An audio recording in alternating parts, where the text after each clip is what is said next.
on something that I will absolutely fight to oppose and prevent, and that is the national ID card. We don't need it.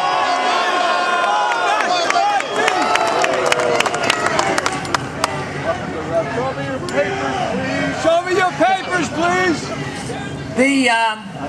The number of people that we're getting obviously are growing, but again, I think what is such a delight and it's a pleasant surprise, but is very logical, is how different kinds of people come together. That is just so wonderful. There's less division, less divisiveness. But it's right and proper to be that way. Why shouldn't it be popular and right and best for us to allow people to run their own lives? I mean, what's so strange about that? You know, in doing that, most of the time our country and our politicians give pretty good lip service to freedom of speech, even though at times it can be abused and political correctness can get carried away. And for the most part, we're allowed to lead our spiritual lives as we see fit. But for some reason or another now, for probably 50, 60, or 70 years, our government has accepted or taken this notion that you have no right to decide what you put in your bodies.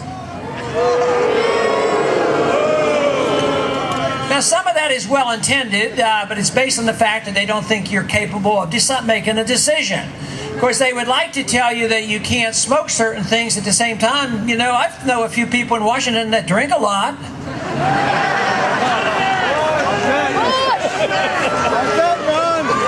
But why is it that they don't recognize that prohibition of alcohol was a pretty bad experiment? And I think other prohibitions aren't very wise. This idea that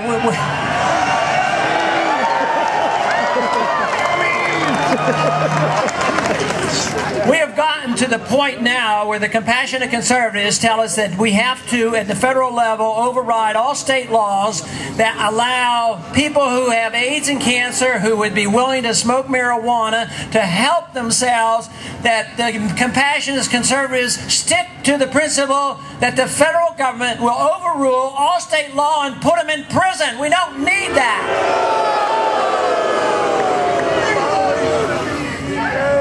You know, the absurdity of the war on drugs has led us to this ridiculous notion that you're not even allowed to raise commercial hemp. Does that make any sense at all? No. Hemp happens to be a good product, and I understand you can't smoke it, so I don't think there's even any danger there. But hemp actually can provide jobs. It has health benefits. You can make rope out of it. So what do? We say you can't raise hemp here, but you have to subsidize corn, even though hemp is a better source of ethanol. But of course, we allow, because we can't raise it here, you can raise hemp up in Canada. But the point being is, why does the government have to make all these decisions? And why should the federal government overrule these laws that the states pass, and they're the ones who are supposed to be controlling this? You know, if I am to be the one to be in charge and have a policy, believe me, non-violent users of medication or drugs or whatever they want to do, if they've never committed a violent crime, believe me, the federal government is not going to be pestering them.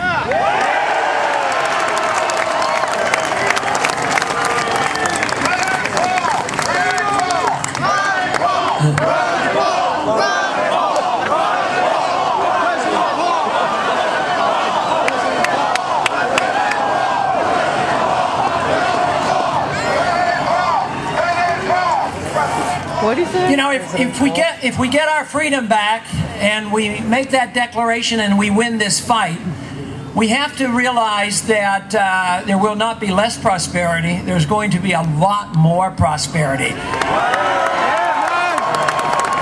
There is no way that we can become prosperous with based on the principle that the federal government takes money out of our pockets, send it to Washington, hire hundreds of thousands of bureaucrats, and then turn around and send less money back to the states with a lot of regulations and with the courts hounding us to death. What we need is to get them off our back and out of our lives, and the economy will thrive. But you do have to have some fundamental principles. You have to have property rights. Yes, we do. That means that we don't have government mandating eminent domain and taking our property from us.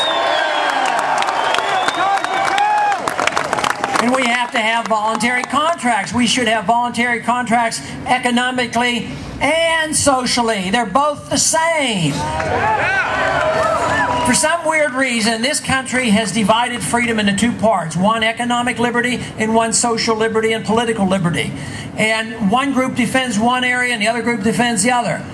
But what we need to do, and what we're doing in this campaign, is bringing this concept back together. It's one thing. Freedom means you can deal with your social life and your political life and your economic life on your terms without interfering with anybody else or with the government telling us what to do.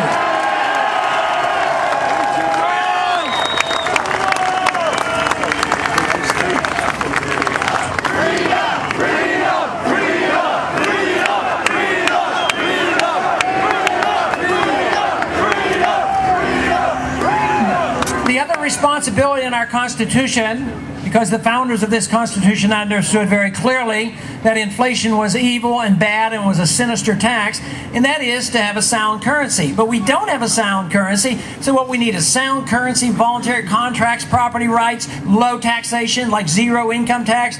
Believe me,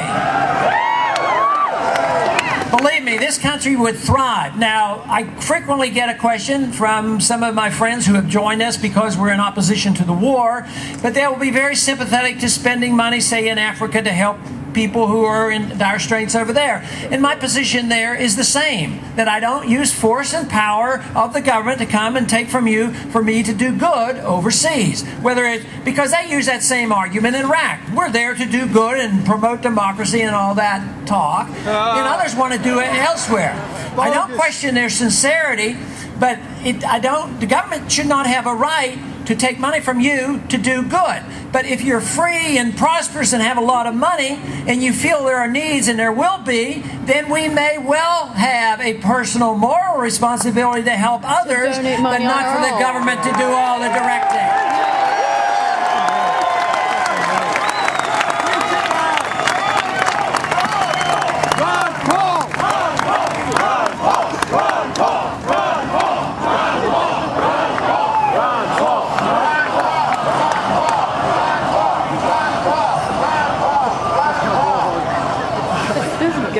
Very often, individuals in the media and elsewhere will ask, well, how long will this take?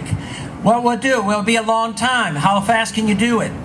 You know, there are limitations, especially those of us who agree that the executive branch should be curtailed in their power, so there will be definitely some things that we don't want to do. We certainly don't want to use the signing statement to promote an agenda. No more signing statement. Some executive privileges, executive laws, executive orders are permissible under the Constitution, but they have been seriously abused. Executive orders is just a form of writing more legislation. But I see no reason why the executive order could not be used to repeal all the bad executive orders.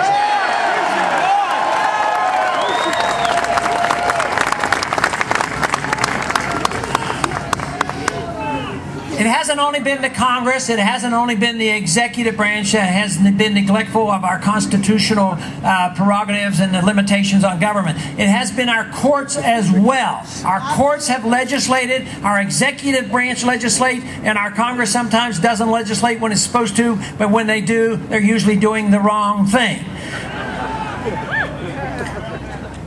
But if we don't get a grip on this, I'm afraid we're going to move in a seriously bad direction. That is, more loss of liberties. If we have an economic crisis, which indeed has come to every other country when it spends beyond its means and has an empire that it can't maintain, if we don't have our say, if we don't have our new declaration heard loud and clear, there will be many others that will argue the case that there hasn't been enough government and we need